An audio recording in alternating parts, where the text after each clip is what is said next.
बार में जायरीन के लिए दुआ। दिल्ली में अनलॉक और कोरोना जाब्तों में राहत का सिलसिला हुनूस जारी है। 5वें अनलॉक में दिल्ली सरकार ने जिम, फिटनेस सेंटर, शादी हॉल वगैरह को खोलने की इजाजत दे दी है। आज से 50 लोगों को शादी प्रोग्राम में शामिल होने की इजाजत दी जा रही है।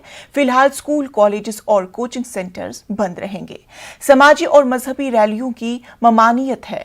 स्विमिंग पूल बंद रहेंगे। मुसलसल लॉकडाउन के बाद दिल्ली सरकार मुतवातिर अनलॉक के जरिए कोरोना जाब्तों में राहत दे रही है। इससे पहले होटल और तिजारती मराकज खोलने की इजाजत दी थी। दोपहर 12 बजे से रात 10 बजे के दरमियान ही इन राहतों पर अमल किया जा सकेगा। Response is very great.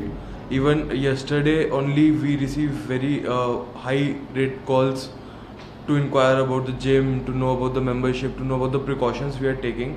So let me tell you about the precautions we are taking. First of all, we are taking the temperatures. We are checking oxygen levels of the customers.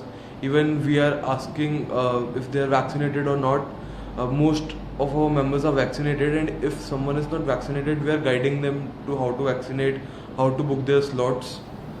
And we are sanitizing the gym at a break of 1.5 hour. Every 1.5 hour we are sanitizing the whole gym. बहुत अच्छा लगा। Corona वबा के दौरान बाहमी इमदाद व इन्हसार का जज्बा मुस्तहकम हुआ है। मुल्क इस वबा से मुत्तहिद होकर मुकाबला कर रहा है। टीकाकारी के ऐलान के बाद हम बेहतर ताउन करें, जिससे हम कोरोना को मात देने की जानिब कदम बढ़ा सके।